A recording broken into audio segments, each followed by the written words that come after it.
오늘 설교 제목 우리 한번 보겠습니다. 스크린에 나와 있습니다. 같이 읽습니다. 부모가 바로 서야 자녀가 바로 선다. 자, 한 번 더. 부모가 바로 서야 자녀가 바로 선다.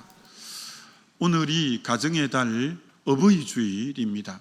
그래서 자녀 교육에 대한 부분을 이제 말씀을 통해서 나누고자 합니다.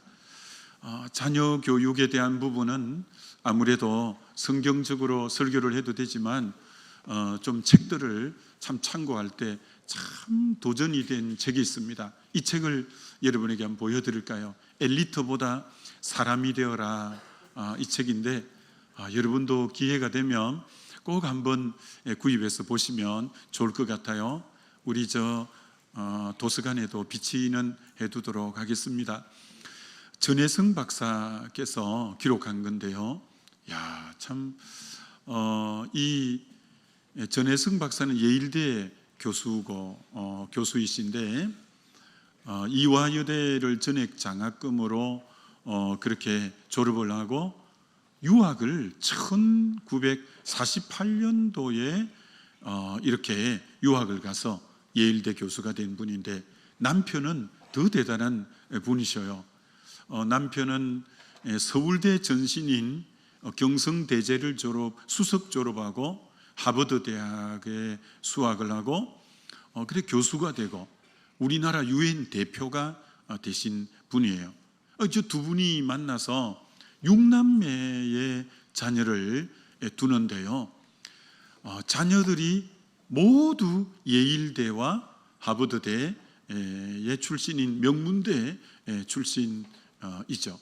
첫째 아들이 이 자녀들과 부모만 그러니까 자녀 6명에 부모 2분 8가족이 모두 학위가 11개 학위가 있는 집이죠.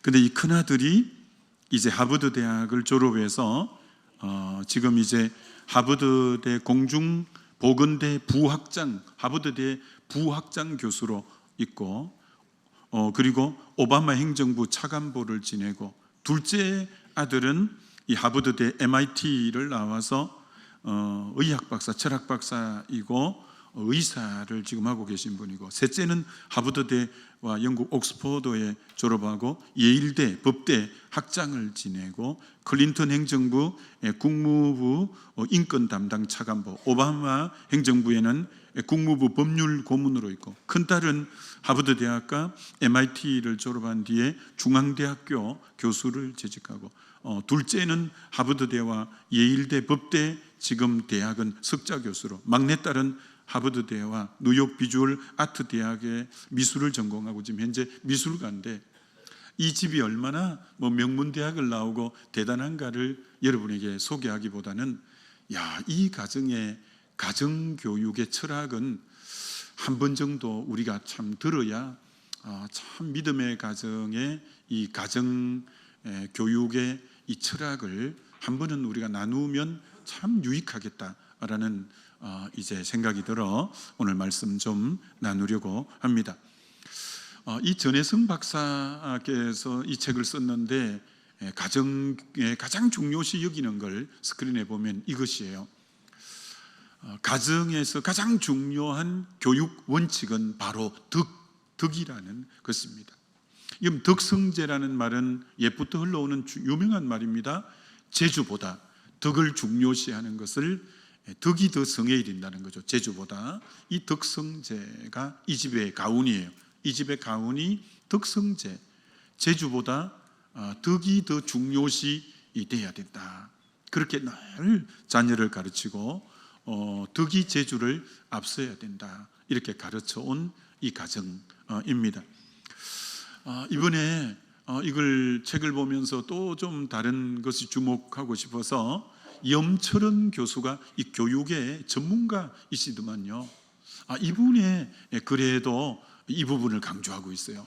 교육은 지식만 가르치는 것이 아니라 인격을 함량을 통해 덕을 키우는 것이다.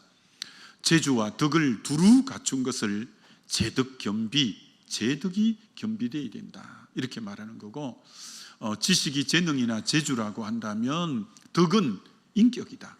그래서 교육에서 이 제덕이 겸비되도록 가르쳐야 그게 바람직한 교육이라는 거죠. 이게 지식, 재능, 재주는 문제를 해결하는 능력인데 이 덕이 이 재주와 지식이 바른 방향으로 나가도록 이끄는 게 이 덕이라는 거죠. 덕.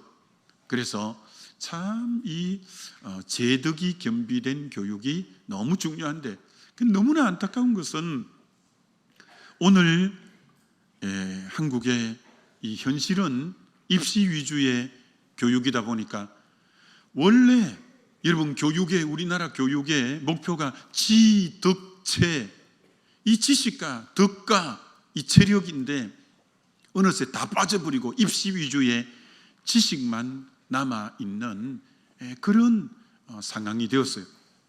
옛날 어른들도 이렇게 말했어요. 옛말에 재주보다 덕으로 행하면 군자라고 했고요.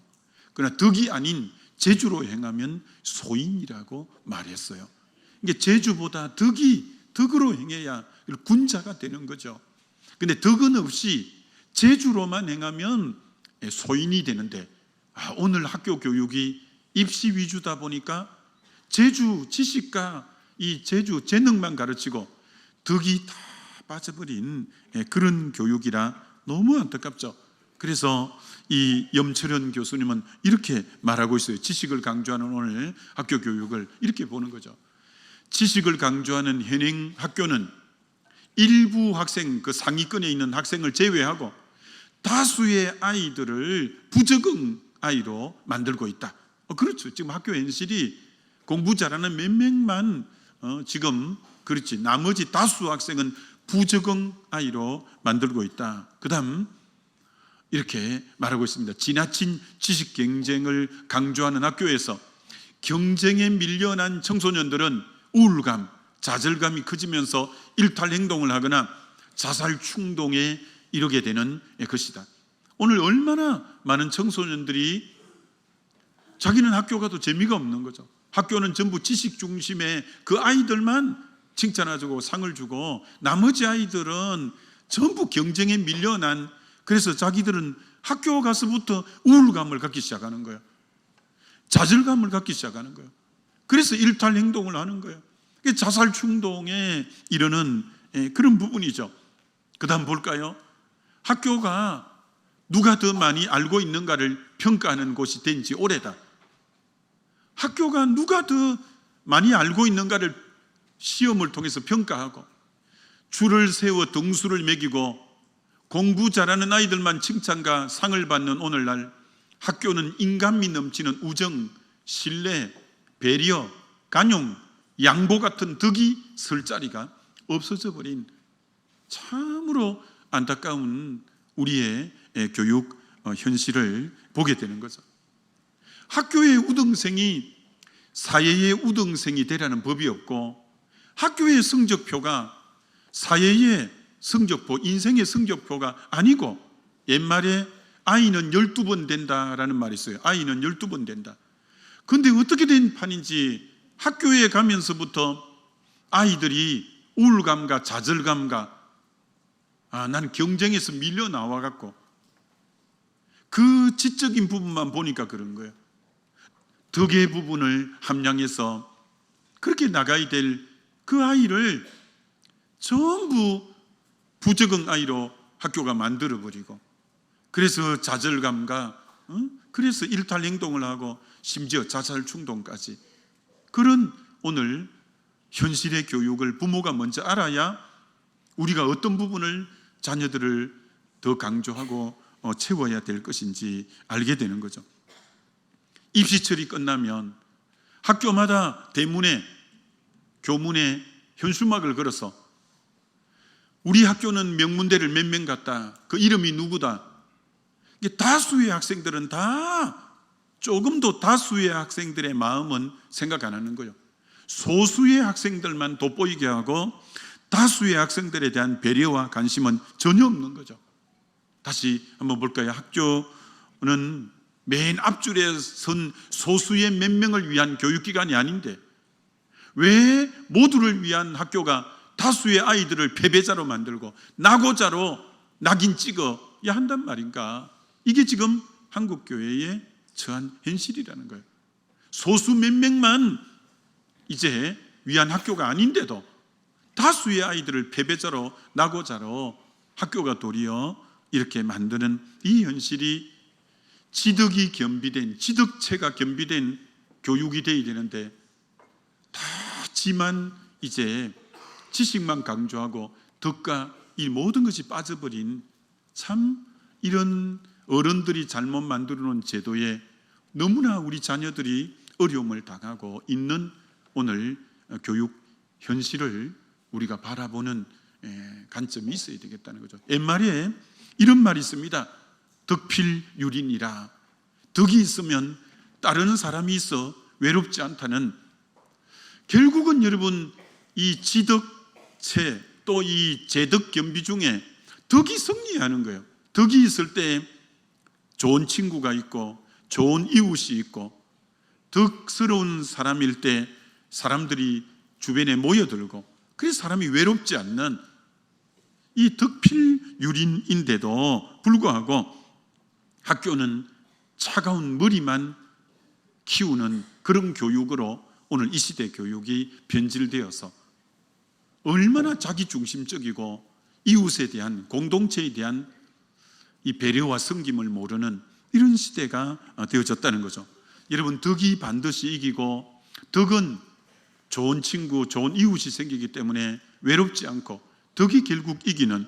그래서 정말 이 덕성제라는 교육의 백년지 대계는 이 덕성제, 덕이 지식을 앞서야 되는 이것이 다시 한번 우리도 깊이 생각해야 될 영역이라는 거죠.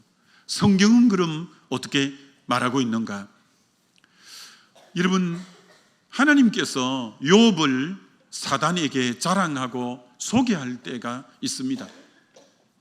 하나님이 욥을 사단에게 소개하고 자랑할 때 어떤 부분을 자랑할까요? 야, 욥은 동방의 제일 부자다. 욥은 집에 종들이 수백 명이나 된다. 야, 욥은 정말 자녀가 10명이나 된다. 이런 거 주님이 자랑하지 않았어요. 너 내 종 욥처럼 순진한 사람 봤냐? 그처럼 정직한 사람 봤냐? 그처럼 하나님을 경외하고 악에서 떠난 전부 인성의 부분, 인격의 부분인 덕의 부분을 자랑하고 있는 거예요. 욥의 이 덕적인 부분을 하나님이 자랑하고 소개하는 거죠. 사도 바울이 믿음의 아들 디모데에게 그의 서신서 맨 마지막 책인 디모데전서 1장에 디모데야 너 이런 거 꼭 갖춰야 돼. 너 깨끗한 마음, 너 선한 양심, 너 거짓 없는 믿음에서 나는 사랑. 이게 전부 믿음의 아들에게 대사도 바울이 디모데에게 갖추길 원하는 것은 덕의 부분이라는 거죠. 너 깨끗한 마음, 그리고 선한 양심, 거짓 없는 믿음에서 나는 사랑, 이런 중심이 너가 돼야 돼 라고 말했다는 거죠. 사실 조선시대 세종대왕이 이렇게 인재를 등용할 때 아주 과학적인 기술이 뛰어나고 예술적 기술이 뛰어나고 정치의 감각이 뛰어나고 이런 인재를 등용하되 기본이 뭐냐? 덕을 갖춘 사람 중에 과학적인 지식이 뛰어나고 예술적 능력이 뛰어나고 그 정치의 감각이 뛰어난 사람을 등용했다는 거예요. 세종대왕이 제일 금한 인물이 누구냐? 사람을 뽑을 때 한번 그래 보여드리면 세종대왕이 이런 사람은 절대 뽑지 않았다는 거예요. 재능은 뛰어나나 인성이 바르지 않으면 큰 해가 된다. 재능은 뛰어나고 똑똑하고 그런데 인성이 바르지 않은 거예요. 그러면 그는 어디 가도 큰 해를 끼치는 존재가 되기 때문에 저런 사람은 인재로 절대 등용하지 않았다는 거예요. 아무리 재능이 뛰어나도 인성의 사람됨이 바르지 않는 사람은 큰 해를 끼친다는 거예요. 다산 정약용도 제주는 한 시대를 움직일 수 있지만 덕은 만세에 영향을 준다. 덕이 너무 중요함에 대해서 말씀하고 있다라는 것입니다. 다시 그 책으로 돌아가면 엘리트보다 사람이 되어라, 그 책에 자녀들이 다 명문대학을 나오고 출세하고 대단하지만 그 자녀들 중에 누구 하나 우쭐대거나 잘난 척하는 자녀가 아무도 없다는 거예요. 오히려 항상 겸손하고 사회를 위해서 무엇을 할지를 늘 자녀들이 고민한다는 거예요. 그래서 이 가정의 가훈이, 이 전혜성 박사의, 이 고강림 이 박사의 가문이 덕성제, 덕이 제주보다 앞서야 된다는 게 가훈이다 보니까 언제나 항상 덕을 쌓는 데 초점과 사람됨을 항상 자녀들에게도 강조하고 있다는 것입니다. 그러면서 제주가 아무리 뛰어나도 덕을 쌓지 않으면 사회에서 성공할 수 없다, 오래 갈 수가 없다, 이렇게 가르치는 걸 부모가 가르칠 뿐 아니라 몸소 실천에 옮겼다는 것입니다. 그러다 보니까 이 전혜성 이제 박사가 1948년에 갔으니까 나이가 많지 않겠습니까? 그때 유학 갔으니까 그 자녀들도 이미 사회에 중요한 직에 있으니까 그 3대가 전부 가훈이 덕성제라는 거예요. 덕이 제주보다 앞서야 된다. 이게 전 이제 가훈이 되어서 그렇게 명문가를 이루고 있는 거죠. 그러면서 늘 자녀들에게 실력이나 성적이나 외적인 성공보다 인격적인 성숙인 덕이 우선이 되어야 된다고 늘 가르친다는 거예요. 실력이나 성적이나 외적인 성공보다 인격적인 성숙인 덕이 우선이야. 이걸 항상 가르쳤다라고 하는 것이죠.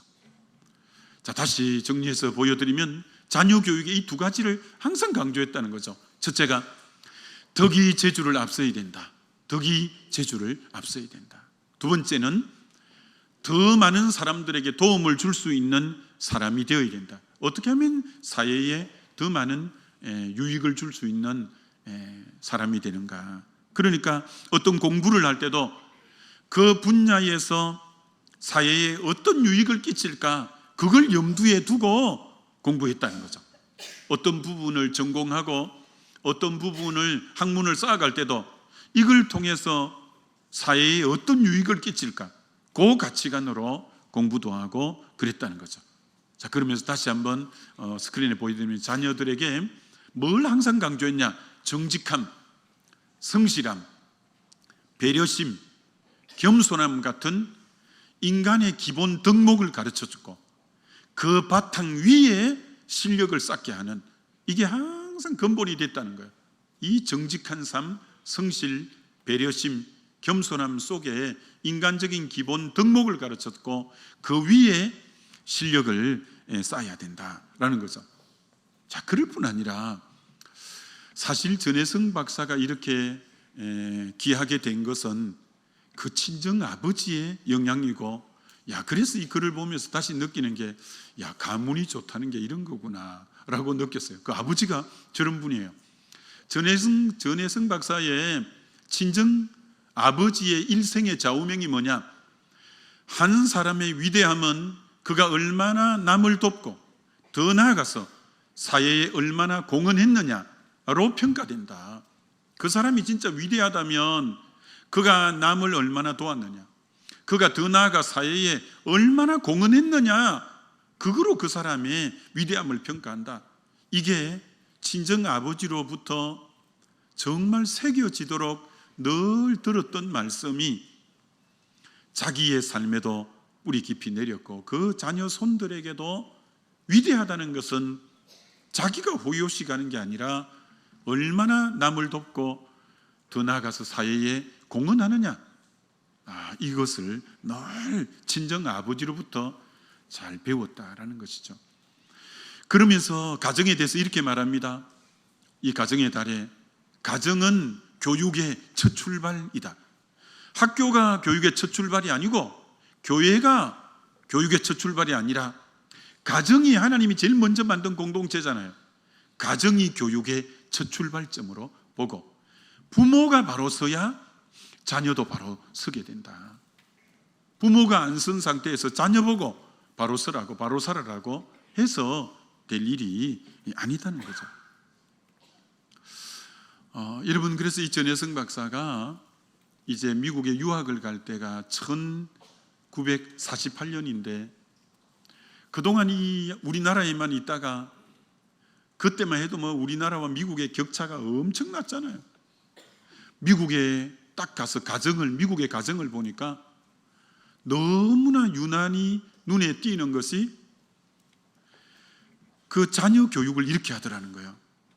그 어머니가 자녀를 바라볼 때 아주 다정하게 따스한 눈으로 자녀를 바라보고 자녀와 눈높이를 같이 맞추고 자녀가 그 어머니에게 자기의 소신을 정확하게 얘기하고 자녀에게 얘기할 때 엄마는 뭐 인생을 다 그렇게 살았기 때문에 흔히 아는 얘기지만 계속 경청하고 자녀 얘기를 그 자녀가 얘기할 때 인내심을 갖고 끝까지 들어주더라는 거예요. 그게 미국에 갔을 때 제일 많이 우리나라 교육하고 틀린 게 이 엄마가 자녀의 그 눈을 맞추면서 다정한 눈으로 자녀 의사를 충분히 엄마에게 표현하게 하고 그리고 자녀가 얘기할 때 끝까지 인내심을 갖고 경청하면서 다 들어준다는 거예요. 그렇게 될 때 두 가지 엄청난 효과가 첫 번째가 뭐냐? 어머니와 지속적인 교감을 하며 자란 아이는 첫째 정서적으로 너무너무 안정되더라는 거예요. 두 번째, 또 어머니가 자신의 이야기에 귀 기울여주는 아이는 세상을 다 얻은 것 같은 자신감을 갖게 마련이더라는 거예요. 어머니가 그 자녀에게 눈높이를 맞추어 다정한 이제 눈을 가지고 자녀가 마음껏 얘기하고 다 들어주었을 때 첫째는 그 자녀가 그 어머니와 그렇게 정서적 교감이 되면서 너무너무 정서적으로 안정감을 갖고 자기 얘기를 다 들어주는 그 어머니로 인해서 세상을 다 얻은 것 같은 애가 자신감을 갖더라는 거예요. 그게 미국 갔을 때 가장 먼저 눈에 확 들어온 자녀 교육의 차이였다는 거예요. 다시 한번 저와 여러분들도 이제 자녀들이 벌써 다 커버린 분들도 많긴 하겠지만 손자, 손녀일지라도 정말 그가 마음껏 자신의 얘기를 표현할 수 있고 충분히 들어줄 때 정서적 안정감, 자신감을 심어주게 된다는 거죠. 그럴 뿐 아니라 미국 가정이나 한국 가정이 똑같은 게 있는데 가정을 바로 세우기 위해서 가족 중 누구 하나는 무게감이 있는 사람이 있어야 된다는 거예요. 무게감이 있는 사람. 가정 내에 어느 정도 아버지의 권위가 세워져야 한다는 것은 지금까지 변하지 않는 교육 철학이라는 거예요. 아버지가 어느 정도 권위가 있을 때 자녀들이 잘 따르고 자녀들이 잘 순종하고 권위가 상실되어 버리면 어떤 말도 먹혀 들어가지 않아서 교육이 안 되는 거예요. 그렇기 때문에 아버지의 권위가, 이게 어머니 되는 여러분들은, 아내 되는 여러분들은 남편을 함부로 자녀들 앞에서 낮추고 남편을 무시하고 업신여기고 이러면 교육에 치명적인 거예요. 아버지의 권위가 좀 서야, 한 집에 한 사람은 무게감이 좀 있어야 교육이 바로 되는데, 그러기 위해서 아버지의 이 존재감에 대해서 권위를 세워드리는 그게 아내의 지혜요 어머니의 지혜라, 이렇게 말할 수 있는 거죠. 그 외에도 참 것이 많지만 시간이 다 할 수는 없는데, 이 가정은 가족의 밤이라고 해서 일주일에 한 번은 저녁에 가족 8명이 전부 TV를 같이 시청하는 거예요. 가족이 볼만한 프로그램을 갖고 TV 시청이 끝나면 그 부분의 주제를 갖고 서로 의견 개진을 하게 하는 거예요. 그리고 토요일 아침을 먹고 나면 이 8명이 전부 가족 회의를 하는 거예요. 간단하게 문단속 및 어떤 그 쓰레기 이제 치우는 부분에 대해서, 쓰레기 버리기에 대해서 주제를 갖고 서로 가족 간에 가족 회의를 하는 거예요. 그럼 이 자녀들이 자기 의견을 마음껏 개진하고 또 자녀도 개진하고, 그럼 서로의 이견이 생겼을 때 어떻게 절충하는가, 어떻게 화해하는가, 어떻게 합의를 도출해내는가를 가족 회의 시간을 통해서 8명이 모여서 제각각의 의견을 주장하고, 의견이 서로 이견이 되고 충돌이 될 때는 서로 어떻게 절충안을 만들어내고, 그게 앞으로 사회생활을 이 가족 회의를 통해서 충분히 연습이 된 게 얼마나 사회에 나가서 유익했는가를 말하고 있는 거죠. 그리고 가족이 아침 식사는, 이 가족은 6시 반에 꼭 모든 가족이 같이 아침 식사를 하는 거예요. 아침 식사를 할 때마다 돌아가면서 순번식으로 기도를 하는데, 기도를 하고 나서는 그들의 자기에게 일어났던 일들을 전부 아침 이제 식사 시간에서 서로 의견을 교환하고 서로 격려하고, 그리고 기도의 내용은 거의 대부분이 감사의 기도의 제목이고, 그리고 이제 고국에 있는 할아버지 할머니를 위해서 기도는 하루도 빠지지 않고 그렇게 기도했다는 것이죠. 그리고 자녀 교육에서 무엇보다 중요한 게 부부가 자녀들 앞에서 모범을 보였는데, 3가지 특별히 모범을 보였다는 거예요. 두 분이 다 교수고 하니까 이분들이 공부하는 책을 읽는 것을 언제나 자녀들에게 한 번도 공부하라고 말한 적이 없대요. 그 대신 언제나 이 부부는 책을 읽고 있는 거예요. 그리고 심지어 아버지는 이제 아무래도 좀 살만하셨던 것 같아요. 집에 한 방에 9개 책상과 의자를 해놓고 도서관처럼 만들었대요. 그래서 이 8 식구가 틈만 나면 그 방에 와서 책을 보고, 그리고 집이 넓은데 구석구석에 책상과 의자를 놓고 잠시 앉아서 또 책을 볼 수 있는 가정 분위기를 자연스럽게 공부하는 분위기가 되고, 2번째 본이 됐던 것은 부모가 정리정돈을 깨끗하게 했대요. 3번째는 부모가 감사를 늘 표현하고 실천하는 것을, 감사를 늘 표현하고 실천하는, 자녀들이 전부 자연스럽게 공부를 잘하게 되었고, 정리정돈을 깨끗하게 하고 늘 불평이나 원망이 아닌 감사의 이런 표현들의 본이 되는 것이었다고 하는 거죠. 그리고 자녀들이 자연스럽게 집안의 책상에 앉아서 공부를 하고 있으면 어머니인 이 전혜성 이제 박사는 간식을 애들에게 해줄 때 간식의 과일의 색깔이나 그릇의 색깔도 신경 써서 이렇게 자녀들에게 뭔가 의미를 전달하기 위해서 간식과 이 그릇을 그렇게 했대요. 그 결과 이들이 습관을 통해서 자녀들이 인격적으로 너무나 안정이 됐고, 공동체에서 자신의 역할을 고민하는, 항상 자녀들이 이 공동체에서 나는 어떤 역할을 해야 되지, 그걸 언제나 생각하게끔 그렇게 만들어 주었다는 거죠. 뿐 아니라 정말 어머니로서 6 자녀를 여러분 키우니까 사실 얼마나 힘들었겠어요. 그런데 자기 성숙을 위한 공부의 책을 한 번도 놓친 적이 없다는 거예요. 6 자녀를 키우는데 자기도 계속 공부를 해서 박사학위를 무려 7년 만에 딸 정도로 자기 성숙을 위해서. 그래서 많은 한국교회 부모들이 이렇게 말한다는 거예요. 자녀를 위해서 어머니 인생을 희생한다, 포기한다. 그건 이분의 주장으로는 좋지 않다는 거예요. 그럼 자녀들이 부담을 갖는다는 거예요.